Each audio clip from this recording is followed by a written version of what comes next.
వందనాలు. హల్లెలూయా. పరిశుద్ధ గ్రంథంలో నుండి 53వ కీర్తన 1-2 వచనాలు. 53వ కీర్తన 1-2 వచనాలు. దేవుడు లేడని బుద్ధిహీనులు తమ హృదయంలో అనుకుందురు. వారు చెడిపోయినటువంటి వారు అసహ్య కార్యములు చేయుదురు. మేలు చేయువాడొకడును లేడు. ఇక్కడ మనం చదువుకున్నటువంటి కీర్తన భాగంలో మొట్టమొదటి వచనం రాయబడింది, దేవుడు లేడని బుద్ధిహీనులు తమ హృదయములో అనుకుందురు.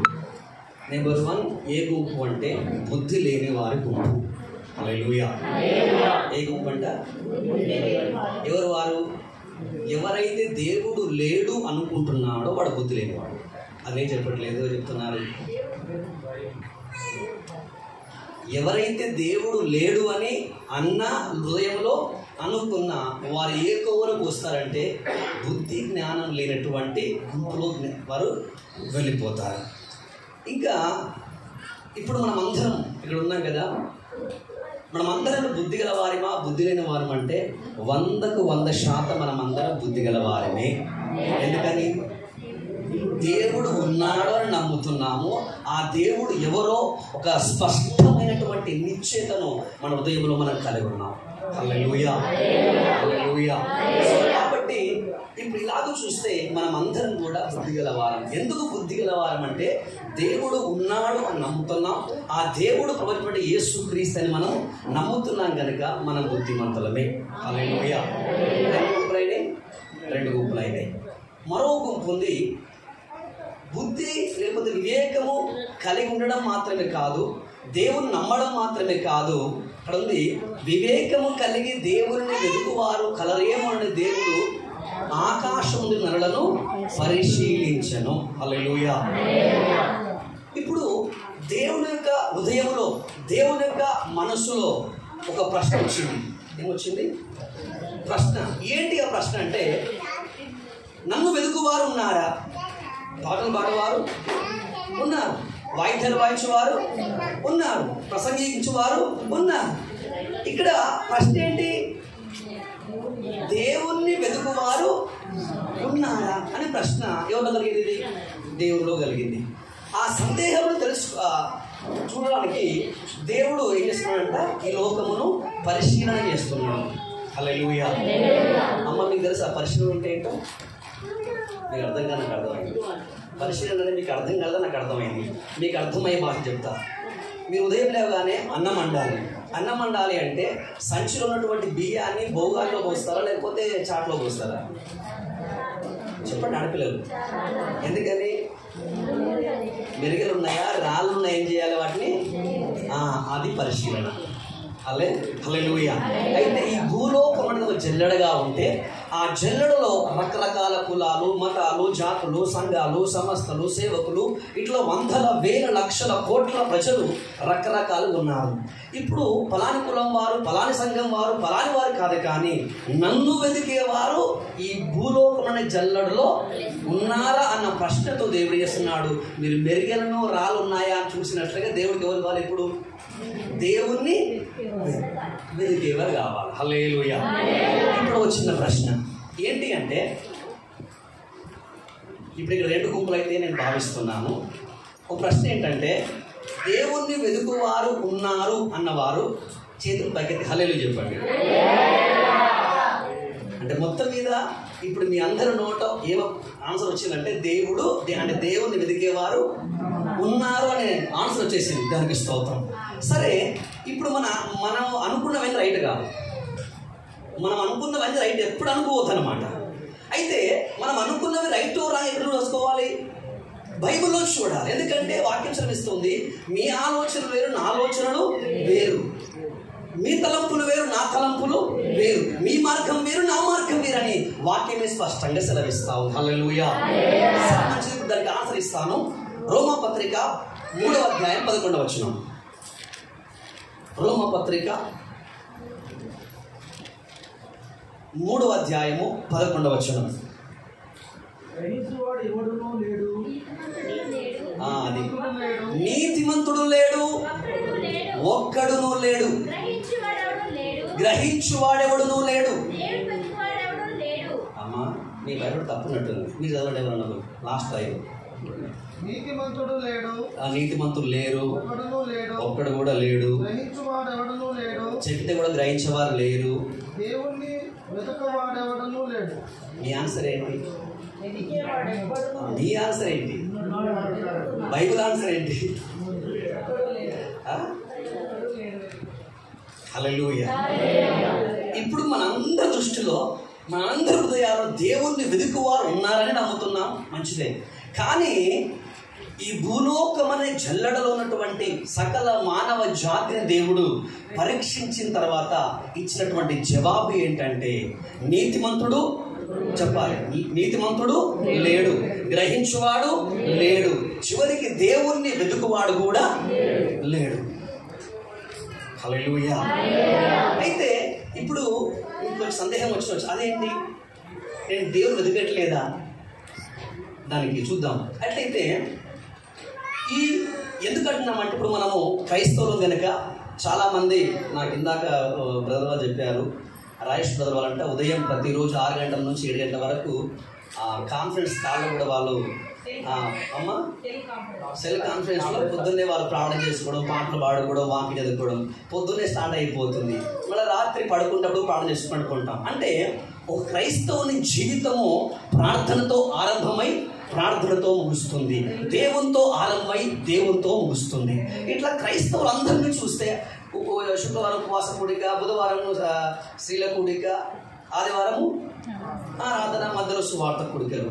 ఇప్పుడు ప్రతి క్రైస్తవులు ఒక భక్తిలోనే కొనసాగుతున్నారు. రెండవది, మన ముస్లిం సహోదరులు చూస్తే వారు నాకు తెలిసి రోజుకు 7 సార్లు చేస్తారు నమాజ్. 5 సార్లు మొత్తం మీద.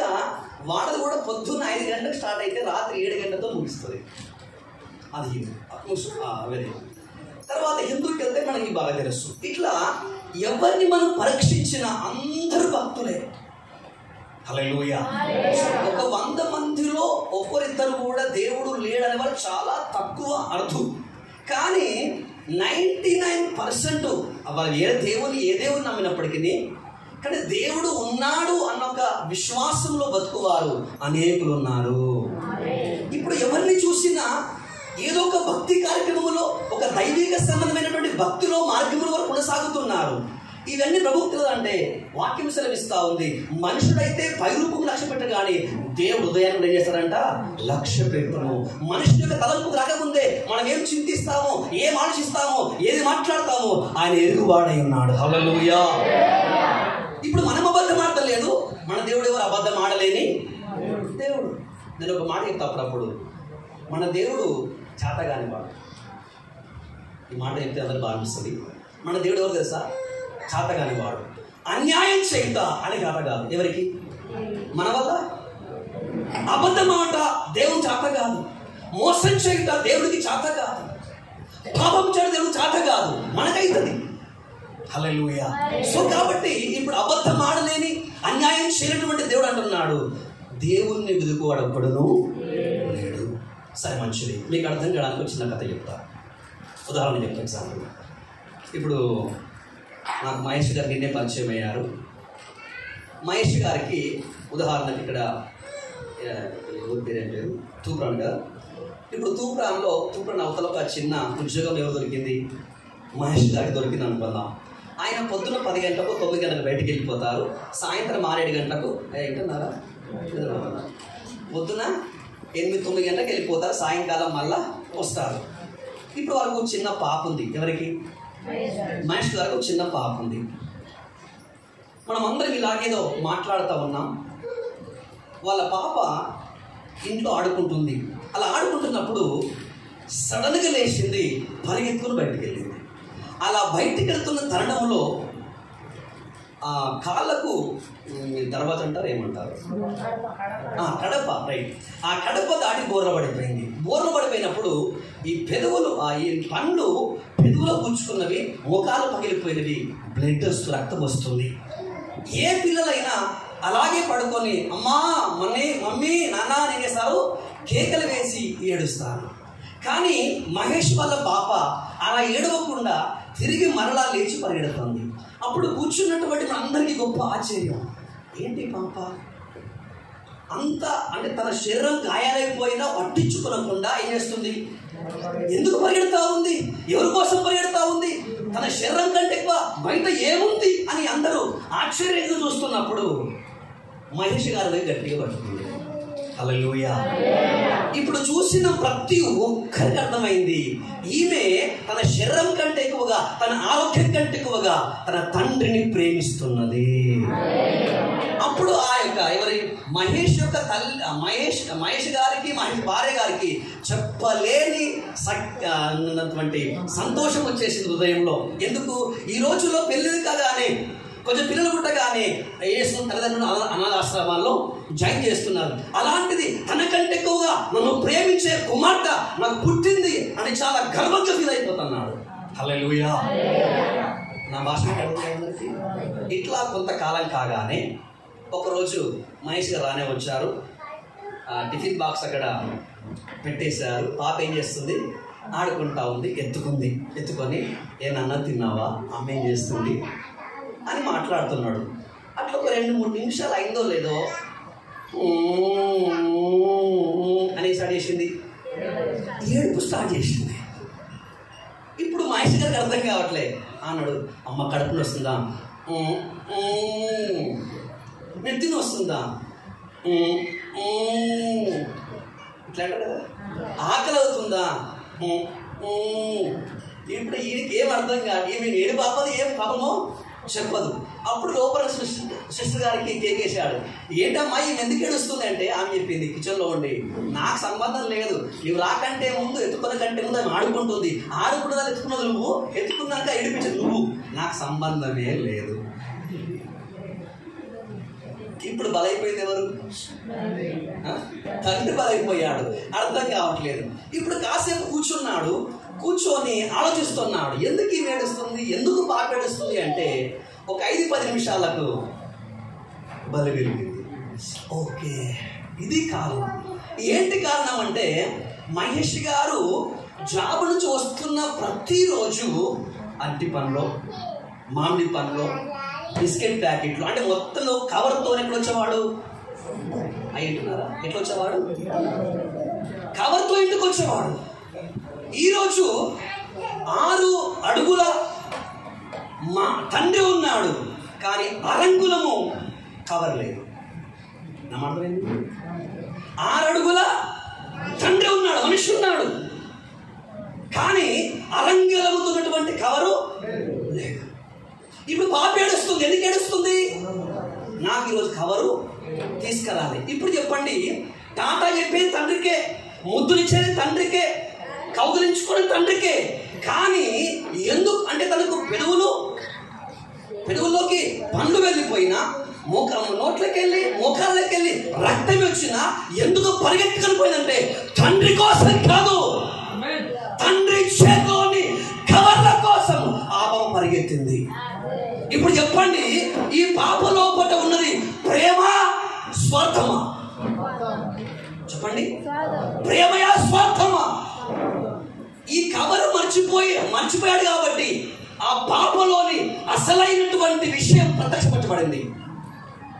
ఒకవేళ ఆ రోజు కూడా కవర్తో వస్తే ఆ పాప తండ్రినే ప్రేమిస్తున్నట్టుగా అగుపడుతుంది. హల్లెలూయా. అదే ప్రకారముగా సకల మానవ జాతి భక్తి చేస్తున్నారు, శాస్త్రంగా నమస్కారం చేస్తున్నారు, దశంభాగాలు ఇస్తున్నారు, కానికిస్తున్నారు, ప్రతి ఫ్రైడే ఫాస్టింగ్ ఉన్నారు. ఎందుకు ఫాస్టింగ్ ఉంటున్నావు, ఎందుకు చర్చకు వస్తున్నావు, ఎందుకు కానికిస్తున్నావు అంటే ఒకే ఒకటి, దేవుడి చేతిలో ఆశీర్వాదం అనే కవర్ ఉంది కనుక. ఏసై నమ్ముకుంటే పంటలు బాగా పడుతుంది, అందుకే ఏసై నమ్ముకుంటాం. నమ్ముకోవాలి. యేసుని నమ్ముకుంటే రోగాలు రావు, అందుకే యేసుని నమ్ముకోవాలి. యేసుని నమ్ముకుంటే దయ్యాలు పోతాయి, అందుకే యేసుని నమ్ముకోవాలి. యేసుని నమ్ముకుంటే వ్యాపారం బాగా జరుగును, అందుకే యేసుని నమ్ముకోవాలి. యేసుని నమ్ముకుంటే ఇల్లు దొరుకుతుంది, అందుకే యేసుని నమ్ముకోవాలి. యేసుని నమ్ముకుంటే పెళ్ళి అవుతుంది, అందుకే యేసుని నమ్ముకోవాలి. పిల్లలు లేకపోతే పిల్లలు పుడతారు, అందుకే యేసుని నమ్ముకోవాలి. ఇవన్నీ ఏంటని చూస్తే ఆశీర్వాదం అనే కవర్. హల్లెలూయా. ఈ ఆశీర్వాదం అనే కవరు పరలోకమున్నటువంటి తండ్రి చేతిలో ఉంది. క్రైస్తవుడా, ప్రియ సహోదరా, ప్రియ సహోదరి, నువ్వు పరిగెత్తేది, ప్రార్థించేది, ఫాస్టింగ్ చేసేది యేసుక్రీస్తు కావాలన్నా, లేకపోతే ఆయన చేతిలో ఉన్నటువంటి ఆశీర్వాదాల కోసం నువ్వు దేవుని నమ్ముకున్నావా? నువ్వు నమ్మిన దేవునే, నువ్వు ప్రేమించేది యేసునే, నీ భక్తి యేసుకే. కానీ నీ హృదయంలో స్వార్థమా, ప్రేమయా? హల్లెలూయా. వాక్యం సెలవిస్తుంది, దేవుడు ప్రేమ స్వరూపం. హల్లెలూయా. కానీ మనలో ఏముంది? ఇప్పుడు చెప్పండి, ఉదాహరణకు ఫాస్టింగ్ పీరియడ్ అనుకుందాం. అనుకోగానే లేస్తారు ఒక్కరు, లేచి మేము ఇల్లు కడుతున్నాము, ఇల్లు పూర్తవునట్లు ప్రార్థన చేయాలి. ఇంకో అమ్మ లేచింది, మా బిడ్డకు పెళ్ళి అయితే లేదు, ప్రార్థన చేయాలి. ఇంకో అమ్మ లేచింది, మా ఇంట్లో ఫ్యాన్లు, కూలర్లు, ఫ్రిడ్జ్లు ఏం లేవు, తొందరగా ఇచ్చినట్లుగా ప్రార్థన చేయాలి. ఇంకో ఆమె లేచింది, మా బిడ్డకు పెళ్ళి అయితే. ఇంకో ఆమె లేచింది, మా అప్పటికి బుద్ధి వస్తలేదు. ఇట్లా 100 మంది సాక్ష్యాలు చెప్పారు. ఇప్పుడు ఈ 100 సాక్ష్యాల్లో అంటే అందరు సాక్షి దేనికోసం ఉన్నవి? కవర్ కోసమే. కానీ యోగు వలె యెహోవా ఇచ్చిన యెహోవా తీసుకొని వాటి మీద నా విశ్వాసం కాదు, వాటి కోసం కాదు, నన్ను ఈ లోకంలో పుట్టించినటువంటి, లేకపోతే నా పాప క్షమాపణ కొరకు రక్తం కార్చి ప్రాణపెట్టిన యేసే నాకు కావాలి, యేసులో నేను ఉండాలి, ఆయన వలె మార్చబడాలి, దాని తర్వాత నేను పరలోకం వెళ్ళిపోనక ఆ విశ్వాసం ఎంతమంది భక్తి చేస్తాను. హల్లెలూయా. ఎప్పుడు చెప్పనున్నారా లేదా? ఒక్కసారి వెనక్కి చూసుకోండి. నువ్వు చాలాసార్లు సాక్ష్యం ఇచ్చావు. ఎందుకోసం? మీటింగ్ అయిపోతే లైన్లు కబుర్లు పట్టుకొని దేనికోసము? నీ ఆత్మ రక్షణ కోసమా? దేవుళ్ళు రావడానికా? కాదు. ఎందుకోసం? అంతే కదా. ఇలా చూసుకుంటూ ఒక్కొక్క, అంటే పాట భయంకరంగా, గంభీరంగా, ఉజ్జీవంగా ఉంది, కానీ నీ మనస్సులో దేవుణ్ణి కోరుకునే మనసులని, కానీ దేవుణ్ణి చేతున్నటువంటి సకల ఆశీర్వాదాన్ని పొందుకునే ఇది దుష్టుని యొక్క స్వార్థపూరితమైన మనస్సును కలిగి ఉన్నావు. హల్లెలూయా. ఇప్పుడు దీన్ని బట్టి చూస్తే దేవుని వెతికేవారు. హల్లెలూయా. ఇప్పుడు మనం రాంగ్ అయిపోయిన, దేవుడు అయిపోయాడు. అయితే ఇంకో మాట మీరు అంటుండొచ్చు, విశ్వాసం ఉంది. మీ అందరికీ ఏముంది? అసలు ఇంకో మాట చెప్పంటే, విశ్వాసం ఉన్నవారిని ఏమనాలి? విశ్వాసం అంటారు. ఎవరోడైతే విశ్వాసం ఉండదో వారిని విశ్వాసం అంటారు. అట్లయితే ఇప్పుడు మంచిగా గమనించండి. ఒక తల్లిని చూపించడం ముగించేస్తాను, చదవవసరం లేదు. మత్తయి సువార్త 15వ అధ్యాయం ఈ మాట. దయచేసి ఎవరు బైబిల్ చదువుతున్నాను, ఎందుకంటే నాకు చాలా టైం తక్కువ ఉంది కనుక నేను త్వరగా వెళ్ళిపోతాను. హల్లెలూయా. మత్తయి సువార్త 15వ అధ్యాయంలో నేను చెబుతున్న మ్యాటర్ అంతా అక్కడే ఉంటుంది. ఇది స్వయంగా ప్రభువైన యేసుక్రీస్తు శరీరధారుడుగా జరిగినటువంటి సంఘటన. అయితే యేసు ప్రభుల వారు తన శిష్యుల్ని వెంట పెట్టుకొని తూరు సీదోను ప్రాంతంలో గుండా ఆయన పరిచయకి వెళ్తున్నాడు. ఎవరు చెప్పాలి? ఎవరు? యేసుక్రీస్తు. వెళ్తా ఉన్నప్పుడు ఒక స్త్రీ, ఒక తల్లి, దావీదు కుమారుడా కరుణించుము, చెప్పండి ఒకసారి, దావీదు కుమారుడా కరుణించుము అని కేకలు వేస్తా ఉంది. ఏం చేస్తుంది? కేకలు వేస్తా ఉంది. బైబిల్లో చాలా మంది కేకలు వేశారు. బాప్తిస్మా యోహాను అరణ్యంలో కేకలు వేశాడు. అట్లయితే ఇప్పుడు ఈ స్త్రీ కూడా ఏం చేసి కేకలు ఏమనంటే, దావీదు కుమారుడా, యేసు ముందున్నాడు, శిష్యులు అంతే వెళ్తున్నారు, ఇంకెవరు వస్తున్నానికి వెళ్ళి కానాను స్త్రీ, చెప్పండి, కానాను వస్తా ఉంది. వస్తున్నప్పుడు చాలాసేపు అయింది. ఆయన ఎవర ప్రయాణం అనేది ఆనతలేదు.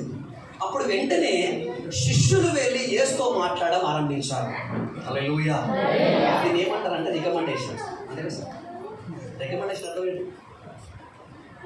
ఇప్పుడు మన వల్ల అయితే లేదు. ఇప్పుడు సపోజ్ పాస్టర్ గారు ఉన్నారు, ఇప్పుడు నాకు ఇక్కడ ఊర్లో ఎవరు తెలియదు, ఏదైనా పని కావాలంటే పాస్టర్ గారు మనకి చిన్న పని ఉంది, కొంచెం మీరు ఏమన్నా సహాయం అంటే ఏం చేయాలి? ఒక మాట కదా. ఇప్పుడు కొన్ని మన వల్ల కాదు, కొంచెం ఎమ్మెల్యేనో ఎంపీనో సర్పంచ్ కొంచెం ఫోన్ చేస్తే అది హల్లెలూయా. దాన్ని ఏమంటామంటే రికమెండేషన్ ఉంటారు. అట్లయితే ఇప్పుడు ఆ స్త్రీ బాధ, ఆమె కేకలు అరుపులు తట్టుకోలేక సాక్షాత్ ఆయన పిలుచుకున్న ఏర్పరచుకున్నటువంటి శిష్యులే ఆమె తరపున రికమెండేట్ చేశారు. అయ్యా, ఆమె చాలా సేపటి నుంచి అరుస్తూ కేకలు వేస్తూ మన వెంట వస్తుంది కాబట్టి ఆమె కేక్ కావాలి, ఇచ్చి దయచేసి పంపించండి అని శిష్యులు రికమెండేట్ చేశారు. హల్లెలూయా. కానీ యేసు ప్రభుల వారు శిష్యుల రికమెండేషన్ను అంగీకరింపలేదు. ఏం చేయలేదు? శిష్యుల ప్రార్థన కూడా శిష్యులు రికమెండేషన్ కాలేదు, చెల్లల. అప్పుడు ప్రభు అన్నాడు ఒక మాట దగ్గర, పిల్లల రొట్టె తీసుకొని కుక్క పిల్లల వేటియుక్తం కాదు. అప్పుడు వెంటనే ఆ స్త్రీ వచ్చి సాష్టాంగపడి, అంటే ఎట్లా పడి సాష్టాంగ సాగిలపడి సాష్టాంగపడి ఇలా ప్రార్థన చేసింది. అయ్యా, దయచేసి నా బిడ్డకు దయ్యం బట్టి బహుగా బాధపడుతుంది. ఏం బాధపడుతుందంట? నా బిడ్డకు దయ్యం బట్టి చాలా బాధపడుతుంది అని మరలా తన బాధ చెప్పుకున్నప్పుడు ప్రభు అంటాడు, పిల్లలకి ఇచ్చే రొట్టె కుక్క పిల్లలు వేటియుక్తము. ఇప్పుడు ఇక్కడ సమస్య రొట్టె ముక్కలా దయ్యమా చెప్పలేండి. కొంచెం అన్నం పెట్టుకుని వచ్చిందా? రొట్టె తింటారా? రమేష్ బ్రదర్ మీరు రొట్టె తింటారా? రొట్టె తింటారా? ఓకే. ఇప్పుడు ఈమె అన్నం కోసం వచ్చిందా, రొట్టె కోసం వచ్చిందా, దయ్యం పోవడానికి వచ్చి పోగొట్టుకుని వచ్చిందా? కదా. ఇప్పుడు యేసు ప్రభుల వారేమో రొట్టె గురించి మాట్లాడుతున్నాడు, ఆ స్త్రీనేమో దయ్యం కోసం మాట్లాడుతుంది. ఈ రెండు మధ్య ఇప్పుడు ఏమర్థం కాదు, నాకు అర్థమైంది. యేసు ప్రభుల రొట్టె కోసం మాట్లాడుతున్నాడు, అసలు ఆ స్త్రీ వచ్చింది రొట్టె కోసం కాదే, కాదు, అసలు అపోజిట్ అన్నమాట. అప్పుడు ఇప్పుడు మీకు అర్థం కాదు కానీ ఆమెకు అర్థమైంది. ఎవరికి అర్థమైంది? మీకు అర్థం కాని మరి ఎవరికి అర్థమైంది? ఆ స్త్రీ కాని స్త్రీకి అర్థమైంది. అప్పటిది నిజమే ప్రభువా, పిల్లలకి ఇచ్చే రొట్టె ముక్కలు ఒక పిల్లలకు కుక్కలకి ఇయ్యొద్దు, అది వాస్తవం, ఒప్పుకుంటున్నాను. కానీ ఒక చిన్న సలహా, ఒక చిన్న మనవి ఏంటి అని చూస్తే, మీరు చాలా పెద్దోళ్ళు గొప్పోళ్ళు కనుక మీకు డైనింగ్ టేబుల్ ఉంటుంది. అదంటే డైనింగ్ టేబుల్ ఉంటుంది. అందరూ కూర్చొని ఇట్లా కూర్చొని ఏం చేస్తారు? Chicken biryani, mutton biryani, chicken fry, mutton fry చెప్పండి, బాగా తెలుసు, నాకు తెలుసు. ఇలా రకరకాల తింటున్నప్పుడు, రొట్టె తింటున్నప్పుడు ఏమైంది, కొన్ని కింద పడతాయి. అవి ఎవరికి ఇస్తారు? కుక్క పిల్లలకు ఇస్తారు. అట్లయితే నన్ను కుక్కని అనుకో, కుక్క పిల్లలు అనుకోని ఒక నీ నోటి మాట పడే. అంటే గొప్పోళ్ళు పెద్దోళ్ళు తమ బల్ల మీద నుంచి పడు ముక్కలకి వేసినట్లుగా ఈ కుక్కకేం చేయు, ఒక నోటి మాట అట్లా, ఒక నోటి మాట. అంటే ఇప్పుడు ఈ రొట్టె ముక్క ఏంటంటే ఏంటి? దేవుడి యొక్క మాట. అంటే ఎంత మర్మాదే సమగారికి. హల్లెలూయా. అందుకని ఇక్కడ వాక్యం అంటుంది, అమ్మా నీ విశ్వాసం చాలా గొప్పది. సాక్షాత్తు ప్రభు అయినటువంటి యేసుక్రీస్తే ఆ తల్లి యొక్క విశ్వాసాన్ని మెచ్చుకున్నాడు. నీవు కోరుకున్నట్లే నీకు జరుగునుగాక అన్న ఆ క్షణంలోనే ఆ పాపం నుంచి దయ్యం వెళ్ళిపోయింది, ఆ బిడ్డ స్వస్థపరచబడింది. హల్లెలూయా.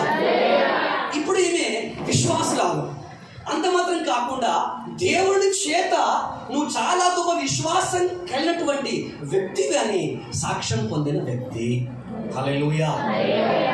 ఇప్పుడు సపోజు ఒక అంతకంటే ముందు గుడికి వెళ్తుండే, ఇప్పుడు గుడికి వెళ్తుందా మళ్ళీ? అప్పటికీ వేసారిపోయింది. ఈ గుడి తిరిగి ఆ గుడి తిరిగి, ఈ కందులు ఆ కందులు ఏమేమో చేసి అలసిపోయింది. ఎవరి వల్ల కాలే. హల్లెలూయా. ఇప్పుడు యేసుక్రీస్తు ఆ బిడ్డను స్వస్థపరచడు కనుక ఇప్పుడు గుడికి లేదు ఏం చేస్తారు? అదే కదా ఏం చెప్తారు మనుషులు, ఏం చేస్తారు? చర్చికి వస్తారు. ఇప్పుడు గుడి మారిపోయింది. రెండవది, ఆడికి వెళ్తున్నప్పుడు కొబ్బరికాయ, ఊదిబత్తులు, కుంకుమ, పసుపు ఏం చేయాలి?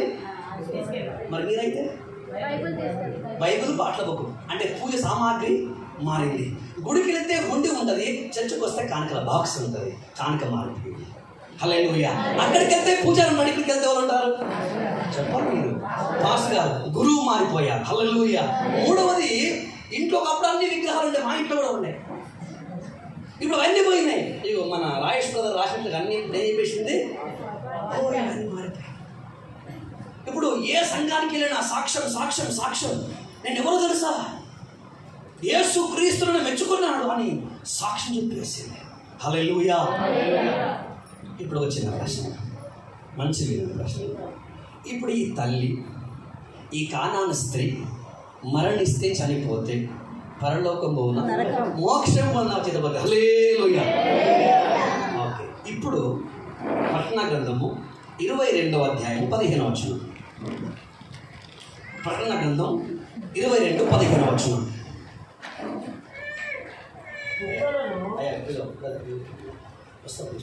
ఒకసారి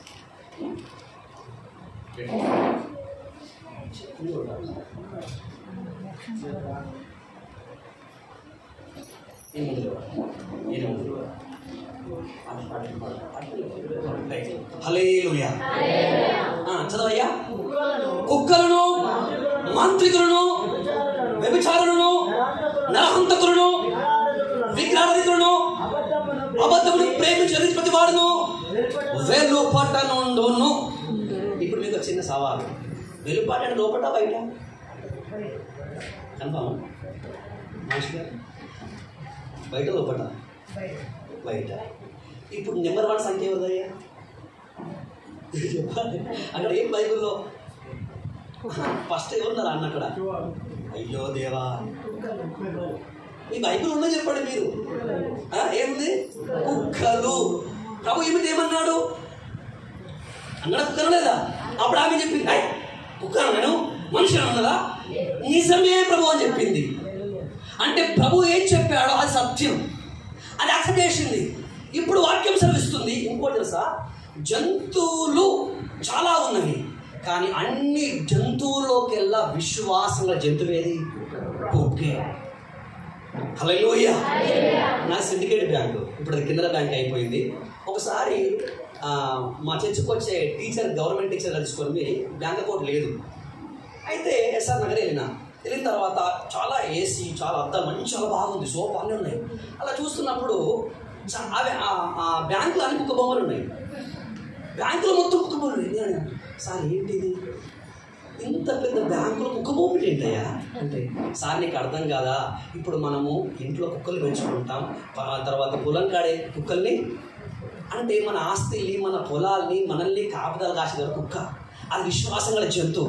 అదే ప్రకారంగా ఓ కుక్క మీ ఇంటిని, మీ పొలాన్ని, మిమ్మల్ని కాచినట్లుగా మేము మీ డబ్బులు చేస్తాము, కాపాడుతాం. అంటే విశ్వాసాల కుక్కలా ఉంటామని అర్థం అంట. అమ్మ బాబోయ్, అందుకే దానిలో అది. హల్లెలూయా. ఇప్పుడు ఈ స్త్రీ ఎవరు అంటే విశ్వాసం ఉంది, లేదా ఉందా? విశ్వాసం ఉంది. కుక్కలకు ఎంత విశ్వాసం ఉన్నా, కుక్కలు ఎంత మురిగినా అరిసినా అవి దేవుని రాజ్యంలోకి ప్రవేశింపవు. హల్లెలూయా. ఎందుకనగా కుక్కల విశ్వాసం ఉంది, అది మంచి గుణమే. రెండో ఉంది, ఏ జంతువు లేని నీచమైన భయంకరమైన ఇంకో గుణం ఉంది. అది ఏ గుణం అంటే, ఏ జంతువు చేయని, ఏ పక్షి చేయని ఒక నీచమైన బుద్ధి ఏంటంటే, తాను కక్కిందే అది. బైబిల్ ఉంది, పెద్ద రాస్తారు, కక్కిన దానిని తినే బుద్ధి ఎవరికి ఉంది? కుక్కకుంది. ఈరోజు చాలా మంది ఆ స్వభావాన్ని కలిగి ఉంది. అంటే కుక్క నిజం కుక్క కాదు, అంటే కుక్క స్వభావములు. ఒకటి కక్కిని తినును, రెండవది మీ ఊరిలో బాగా తెలుసు, ఇప్పుడు అందరు ప్రతి ఇంటికి బాత్రూమ్స్ అయినవి. ఒకప్పుడు ఏం లేకుండా ఉండే, అప్పుడు అందరూ ఏం చేస్తుండేమ్మా? అప్పుడు ఎవరు వస్తుండే శుభ్రం చేయడానికి? కుక్కలే వస్తుండే. అంటే ఒకవైపు ఇంటి యజమానుడు పెట్టిన ఆహారం తింటా ఉంది, మరొక దిక్కేమో బయట ఉన్నటువంటి రోజు తింటా ఉంది. ఒకవైపు ఏమో విశ్వాసం కలిగి ఉంది, మరొక వైపు ఏమో తాను కక్కింది అదే తింటోంది. అయితే ఇలాంటి కుక్క స్వభావం కలిగినటువంటి వారు దేవుని రాజ్యంలోకి వెళ్ళరు. హల్లెలూయా. నువ్వు 50 ఏళ్ళ విశ్వాసమైనా సరే, ఇప్పుడే వాక్యం వింటున్నా సరే నీకు దేవుని రాజ్యంలో ప్రవేశం లేదు. నువ్వు పాటగాడివైనా, ఆటగాడివైనా, జ్ఞానవంతుడివైనా, విద్యావేత్తవైనా, గవర్నమెంట్ ఆఫీసర్వైనా, కుక్క స్వభావము నీలో ఉంటే నీకు దేవుని రాజ్యంలో ప్రవేశం లేదు. కానీ నువ్వు చనిపోయిన మరుక్షణము గంధకముతో మండుచున్నటువంటి అగ్నికుండం నిన్ను ఆకర్షిస్తుంది. కాబట్టి జాగ్రత్త. హల్లెలూయా. ఈయన శరీరం అనుకుందా. ఈయన పేరేం పేరు? నేను చెప్పేది చెప్పు. ఈయన పేరు శరీరం. మీకు అందరికి ఏమున్నాయి? ఇంకో 10 నిమిషాలు ముగించేస్తా. ఈయన పేరేం పేరు? శరీరం. ఏం పేరు? ఆత్మ. ఇప్పుడు మనిషి. వీళ్ళిద్దరు రాస్తే ఏమవుతారు? మనిషి. ఇప్పుడు ఇంకో ప్రశ్న. ఇప్పుడు నొప్పి, బాధ, దుఃఖము, వేదన ఆత్మకా శరీరానికే? మళ్ళీ బాగా అయిపోయింది.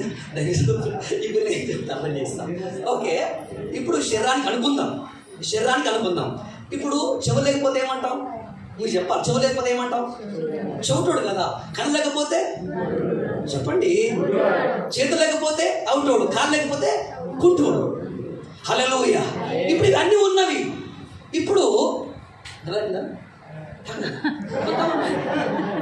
ఓకే, అయితే ఇప్పుడు స్పర్శ తెలుస్తుంది.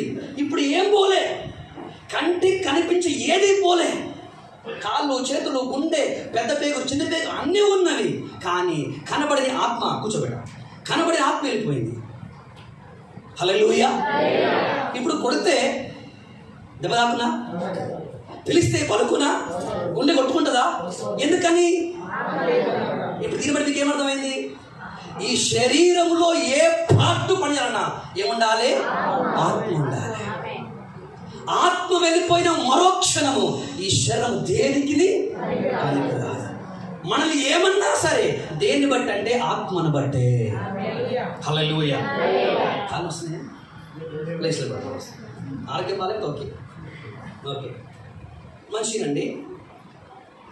మెడ వేసుకోండి. Okay, hallelujah. శరీరం ఉంది అమ్మ, శరీరం ఉంది. శరీరం లోపల ఏముంది? కంటికి కనిపించదు. Okay right. శరీరం ఉంది, ఆత్మ ఉంది. ఇప్పుడు ఇద్దరి మధ్యలో కారణస్థితికి బిడ్డకి ఏముండే? దయ్యం ఉండే. ఇప్పుడు దయ్యం పోయిందా పోలేదా? పోయింది. రైట్. హల్లెలూయా. ఇప్పుడు మీ అందరి సాక్ష్యాలు విన్నా మీ కుటుంబాలు కూడా దయ్యాలు వెళ్ళిపోయినాయి. చాలా నా పరీక్షలు కూడా నేను చాలా దయ్యాలు కొట్టాను. నా సేవ ఆరంభంలో ఒక దయ్యం వెళ్ళకూడదు, నా పరిచయం స్టార్ట్ అయిపోయింది. దయ్యం వెళ్ళిపోయింది. దాని తర్వాత మీ అందరికీ ఇప్పుడు రాజేష్ గారు ఇల్లు బాగా కష్టపడి కట్టుకున్నామని అంటాడు ఆయన. లేదు పాస్టర్ గారు, మా చిన్న వ్యాపారం దేవుడే మాకు ఇచ్చాడు. నిజమా కాదా? ఇప్పుడు మా ఇళ్ళ మడుకున్న సిల్వర్ ఉన్నారు, ఆయన 2 ఆటలు అంటున్నాడు దేవుడే మాకు ఇచ్చాడు సార్. హల్లెలూయా. పిల్లలు దేవుడే ఇచ్చాడు, బండి దేవుడే ఇచ్చాడు, ఇల్లు దేవుడే ఇచ్చాడు. అంటే దేవుడిచ్చినటువంటి ఏమన్నది? ఆస్తులు పట్టుకో. ఏంటి? ఇల్లు, భూమి, బండి, కారు, ఆటో అన్ని వరకు ఇవి. ఇప్పుడు ఆస్తి ఉందా లేదా? ఉంది. ఎవరిచ్చారు వీళ్ళకి? ఎవరిచ్చారు? దేవుడే ఇచ్చాడు. ఇది మన విశ్వాసం. హల్లెలూయా. కాబట్టి ఇప్పుడు ఈ విశ్వాసం కలిగి దేవుడు ఇల్లు ఇచ్చాడు, ఆటో ఇచ్చాడు, వ్యాపారం ఇచ్చాడు, ఆరోగ్యం ఇచ్చాడు, దయ్యాల్లో కొట్టాడు, శాంతిని, సమాధానం అన్నీ ఇచ్చాడు. కాబట్టి నేను విశ్వాసిని, నేను చనిపోతే పరలోకం పోతున్న భ్రమలో ఉన్నానని దేవుడు స్పష్టంగా ప్రత్యక్షపరిచాడు. హల్లెలూయా. అయితే సరే, ఆస్తులు వచ్చినవి, ఆశీర్వాదాలు వచ్చినవి, దయ్యాలు వెళ్ళిపోయినవి, ఆరోగ్యం వచ్చింది, మంచిదే. కానీ ఇంకొక మాట, ఇప్పుడు కొంచెం లోపలికి వెళ్దాం. ఎవరిలోకి వెళ్దాం? ఆత్మలోనికి వెళ్దాం, లేకపోతే హృదయంలోనికి వెళ్దాం, మనసులోనికి వెళ్దామా? వెళ్దామా? వస్తారా రాయబడి? రైట్. ఇప్పుడు పొట్టిప్పుదాం.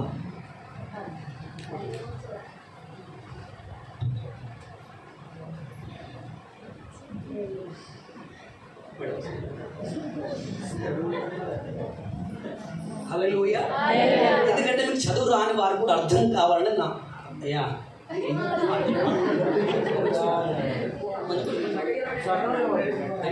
ఓకే, హల్లెలూయా. ఓకే ఓకే, ఇప్పుడు ఇది దండ. ఏ దండ? ఏ దండ? ఇప్పుడు అది ఫస్ట్ ఎక్కడ ఏముంది? ఇక్కడ చదవస్తుందా? ఫస్ట్ ఏముంది? రైట్. ఫస్ట్ ఏంటి? దురాశ. ఇప్పుడు మీకు పాటవచ్చు, వాక్యం తెలుసు. మొట్టమొదటి ప్రశ్న ఏంటంటే నీ హృదయంలో దురాశ ఉందా లేదా?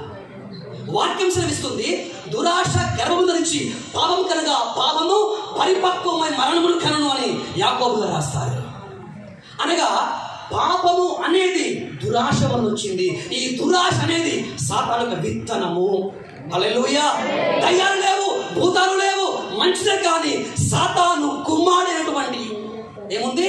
దురాశ అనే విత్తనం నీలో ఉంది. రెండోది ఏంటి? మీకు తెలుసు, అవును కదా? శరీరాశ అంటే తెలుసు కదా. ఏమి తిందామా, ఏమి త్రాగుతామా, ఏమి అందరికంటే నా బట్టలే బాగుండాలి, అందరికంటే నా జుట్టే బాగుండాలి, అందరికంటే నామకమే బాగుండాలి, అందరు నన్నే చూడాలి, అందరు నన్నే పొగడాలి, అనిపిస్తూ అవుతాం. ఇదంటే ఏంటి అమ్మ? నిజమా కాదా? దానికోసం పువ్వులు, మేకప్లు, లిప్స్టిక్లు, గోర్ల పెండలు ఎన్నెన్నో. అయ్యగారికి 100 రూపాయలు ఈ శాత కాదు, అది పరిశీలికి వెళ్తూ ఉంటే ఆ 100 రూపాయలు అయ్యగారికి ఇస్తే కాయేశ్వరుడు సువార్తకి వెళ్తాడు. మీరు ఇయ్యరు, మీకు మేకప్లకే కావాలి, పువ్వులకే కావాలి. రెండోది ఏంటి? శరీరాశ. ఇది దీని తండ్రి ఎవడు? స్పష్టంగా ఉంది, శరీరాశ, నేత్రాశ, జీవడంబము ఇవి తండ్రి వలన పుట్టినవి కావు అని యోహాను సువార్త, యోహాను మొదటి పత్రిక 2వ అధ్యాయం 15 రాయబడింది. హల్లెలూయా. మొదటి యోహాను 2వ అధ్యాయము 15:5 ఉంటుంది అన్నమాట. ఏమని? శరీరాశ చెప్పండి. ఇక్కడేంటి? రెండవది నేత్రాశ, మూడవది ఈ మూడంట. వీటికి తండ్రి ఎవరు కాదంట? దేవుడు కాదు. మరి పుట్టియా? పుట్టినవి. నీ తండ్రి ఎవడు అంటే సాధారణ కుక్కే. హల్లెలూయా. ఇప్పుడు శరీరాశ ఉంది అంటే సాతాను పిల్లలు నీలో ఉన్నారు. రెండోది ఏంటి? నేత్రాశ. ఏం చెప్పండి? ఇప్పుడు చాలా మంది ఇప్పుడు అడుగుతాం మిమ్మల్ని, చాలా చక్కగా పాటలు పాడారు, నాకు చాలా సంతోషం వచ్చింది. చిన్న చిన్న పిల్లలు మంచి వనస్తులు చాలా బలంగా పాటలు పాడారు, మంచిదే. మీ పాటలు బట్టి మా జీవితము, మా ఉదయం పులకరించింది, ఆనందించింది, సంతోషమే. ఒక చిన్న ప్రశ్న, ఆదివారము ఇలాంటి కూడికల్లో నువ్వు దేవుని పాట పాడుతున్నావు, కానీ ఒంటరిగా ఉన్నప్పుడు నువ్వు సినిమా పాట పాడతలేవా? సినిమా పాట పాడతలేవా? హల్లెలూయా. రెండవది, చర్చికి వచ్చేమో బైబిల్ చూస్తావు, ఇంటికి వెళ్ళి సీరియల్ చూస్తావు, శుక్రవారం సినిమాకి వెళ్తావు. ఇది నేత్రాశ కాదా? నీ పాట, భక్తి అన్ని బాగుంది, కానీ నీ లోపల, నీ మనస్సులో, నీ అంతరంగంలో సాతాను పిల్లలున్నారు. ఈ సాతాను పిల్లలే, ఈ సాతాను విత్తనాలే నీ ఆత్మను మండుచున్న అగ్నిలోకి లాక్కొనిపోతాయి. హల్లెలూయా. అవిధేయత, అవిశ్వాసము, అహంకారము, అబద్ధము, నేత్రాశ, అంత ఏంటైందా? స్వచిత్తం అంటే నా ఇష్టం. ఎవరు ఏమంటారు? నా ఇష్టం. దాని తర్వాత అన్యజనుల ఆచారాలు. ఏ ఆచారాలు? అయ్యగారు మీరే తెలియాలంటారు, కానీ కాడికి ఏం పెడతారు? అటు నాకు కూడా పసుపు పెడతారు. నీకు ఆయన పసుపు దైవచనం చేత జరిపించబడము ఏంటి? వివాహము. కానీ దాన్ని పసుపు పెట్టినాం. నీ చేతులకు నల్ల పూసలు ఎందుకు? నీ కాళ్ళకి ఎర్రదారం ఎందుకు? ఏంటి నీ విశ్వాసం ఏంటి? హల్లెలూయా. ఈ ప్రకారంగా అన్యజనుల ఆచారములు, దాని తర్వాత త్రాగుడు, ఇవన్నీ ఏంటి? ఇప్పుడు ఇవన్నీ ఏంటి? పాపములు. ఇవన్నీ ఏంటి? అమ్మ చెప్పాలి. ఇవన్నీ ఏంటి? వస్తుందా? ఇవన్నీ ఏంటి? పాపములు. ఇప్పుడు ఈ పాపానికి మూల పురుషుడు ఎవరు అంటే తండ్రి ఎవరు? బైబిల్లో ఉంది, ఒక్క మనుషుడిని బట్టి పాపము, ఒక్కొక్క మనుషుని యొక్క అవిధతను బట్టి పాపం బట్టి మరణము అందరికీ సంప్రాప్తమాయెను. హల్లెలూయా. సో కాబట్టి సాతానులో నుంచి ఆదాములోనికి సకల మనుషులోనికి పాపము వచ్చేసింది. అందుకే వాక్యం శ్రవిస్తుంది, ఏ భేదము లేదు, కులమని, మతమని, జాతని, భాషని, పొట్టని, పొడుగని ఏ భేదము లేదు, అందరూ పాపము చేసి దేవుడు అనుగ్రహించే మహిమను పొందలేకపోతున్నారు అని వాక్యం శ్రవిస్తా ఉంది. హల్లెలూయా. అయితే ఇప్పుడు ఈ పాపానికి ఉన్నటువంటి మానవుడు లేకపోతే మీ ఆత్మలు మరణించిన తర్వాత ఇప్పుడు చెప్పండి, పరలోక మోక్షమా, పరలోకము నరకమా? గట్ట చెప్పాలి. ఎందుకని పాటలు పాడును, సందా ఇచ్చేవాడు, కానికి ఇచ్చేవాడు, చర్చికి వచ్చేవాడు, వర్షం నడిపించేవాడు అయినను హల్లెలూయా, హల్లెలూయా. ఎందుకనగా వాక్యం చూస్తుంది, పాపమును బట్టి వచ్చు జీతం మరణము. ఆ మరణము రెండవ మరణము. ఆ రెండవ మరణమే గంధకములతో మండుతున్నటువంటి అగ్నిగుండం. నువ్వు మరణించిన మరో క్షణము, ఓ చెల్లి, ఓ తల్లి, ఓ తమ్ముడా, ఓ అన్నయ్య, నీకు ఏమున్నాను ఏమీ లేకపోయాను, పాపమును నీ జీవితంలో కలిగి ఉంటే నువ్వు మరణించిన మరో క్షణము మండుచున్న అగ్నిగుండంలో ఉంటావు. అది భయంకరమైంది. అది అక్కడ వేదన ఉండును, అక్కడ పళ్ళు కొలుతా ఉండును. నువ్వు తట్టుకోలేవు, మనం సహించలేము. అది ఎంత భయంకరమైనది. హల్లెలూయా.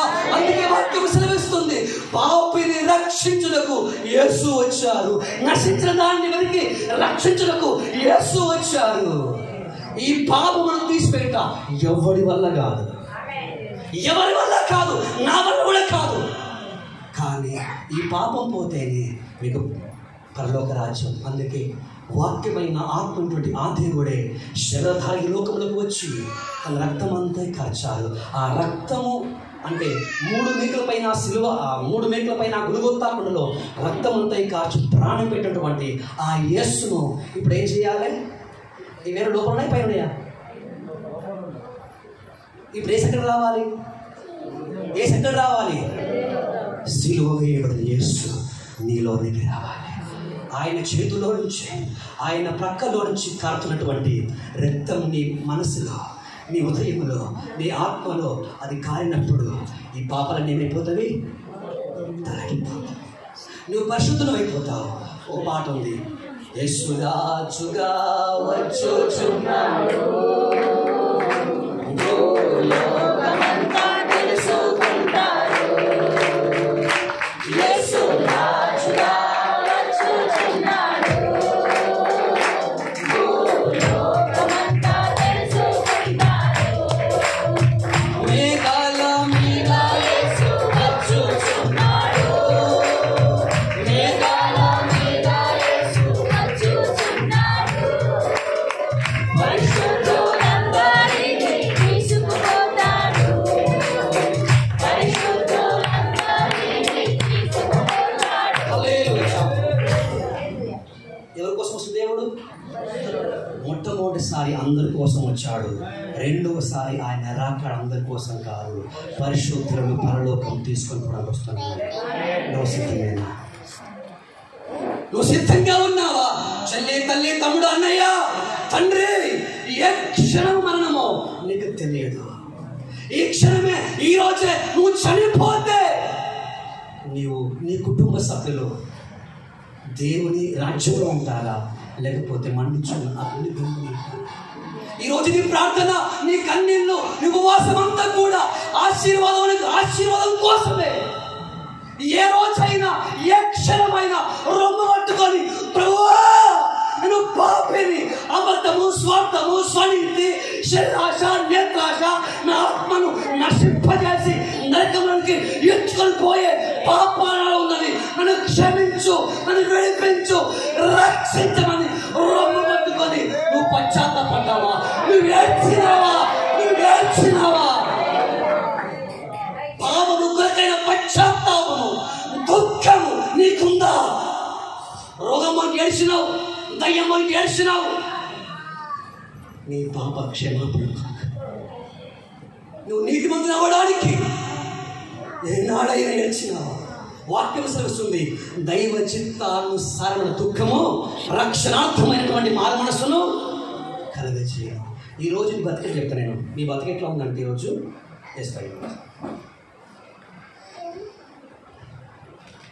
ఈ దేవుడు, మీరెవరు? యేసయ్య. చర్చికి వస్తారు, పాట పాడతారు, కానికిస్తారు, దశమం పెడతారు. అంటే వీళ్ళు మళ్ళీ ఎవరు? యేసయ్య నమ్మేవారు, కానీ యేసయ్యను అంగీకరించిన వారు కాదు. వాక్యం సెలవిస్తూ ఉంది యోహాను సువార్త అధ్యాయంలో, తనను ఎందరూ అంగీకరించిరో, చెప్పండి ఒకసారి. నమ్మడం వేరు, బైబిల్ ఒక మాట ఉంది, దేవుడు ఒక్కడని నమ్ముతున్నావు, అలాగే నమ్మటం చాలా మంచిది. అలాగైతే దయ్యం కూడా నమ్మి నమ్ముతున్నది. దయ్యాన్ని నమ్మి నువ్వు నమ్ముతున్నావు, దయ్యం కూడా నమ్ముతున్నాయి. నీకు భయం లేదు, నీకు భయం ఉంది. హల్లెలూయా. అట్లయితే ఇప్పుడు చర్చకు వస్తున్నావు, పాట, వాక్యము, కీర్తన, వాయిద్యం అన్నీ చేస్తున్నావు.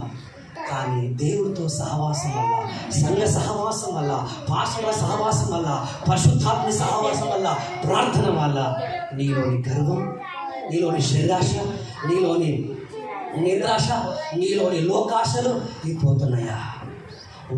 అవే నష్టపడేస్తున్నవి. ఈరోజు వాటి కోసం ఏడ్చేవారు ఇక్కడ పుట్టుదురుగాక. హల్లెలూయా. మరలా చెప్తున్నాను, మీరెవరో నిజంగా నాకు తెలియదు, కానీ ఈ పాపములు మీ ఆత్మను నరకంలోకి తీసుకుని మీరు మరణించకంటే ముందే, ప్రభు రెండోసారి రాకంటే ముందే మనకు కావాల్సింది అంటే పాప క్షమాపణ, మారు మనసు. యేసు క్రీస్తు మాత్రమే అనుగ్రహించుకున్నాడు. హల్లెలూయా. రెండే విషయాలు. ఒకటి, మనము దేవుని అంగీకరిస్తే దేవుని కుమారులం. దేవుణ్ణి అంగీకరించకుండా యేసయ్య నమ్మితే కుక్కల విశ్వాసం ఉంది. హల్లెలూయా. కుక్క నమ్మే విశ్వాసం, కుమారునిది అంగీకరించే విశ్వాసం. రెండవది, నమ్మే విశ్వాసం దయ్యములది, అంగీకరించే విశ్వాసం కుమారులది. కేవలం పుట్టి నుంచి చచ్చంత మట్టుకు ఏడ్చి ప్రార్థించేది నామకార్థ క్రైస్తవమైతే, తమ పాప క్షమాపణ కొరకు పరలోక రాజ్యము చేరడానికి సిద్ధపాటు కోసం దుఃఖం, పశ్చాత్తాపము, అది ఆత్మ సంబంధమైంది. ఒక్కసారి మూసుకుంటారా? ఒక్కసారి చిన్న ప్రారంభిద్దామా? ఒక్క చిన్న ఒక్క చిన్న ప్రార్థన. మీ బిడ్డలకు, మీకు ఆరోగ్యాలు బాగా ఏడ్చినాం, దయ్యాల కోసం ఏడ్చినాం, ఆస్తుల కోసం ఏడ్చినాం, వ్యాపారాల కోసం ఏడ్చినాం, వీటన్నిటి కూడా ఏడ్చినాం. కానీ నీ కుక్క బతుకు మారిందా? కుక్క స్వభావం పోయిందా? ఆదివారం, సోమవారం, శుక్రవారం వాక్యం చదువుతున్నావు, మిగతా రోజుల్లో సీరియల్ చూస్తున్నావు. అది పాపము.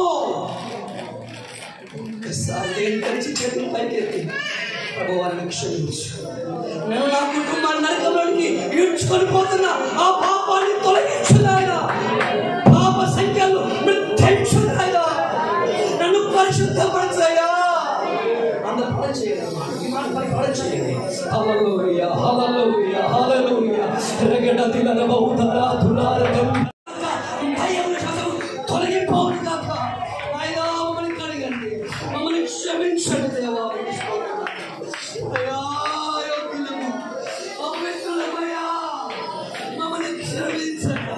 నీ రక్తములో కడిగయ్యా, నన్ను క్షమించడానికి, నన్ను పరిశుద్ధపరచడానికి 3 వ్యక్తుల పైన గొల్గొతా కొండలో రక్తమంతా కాచి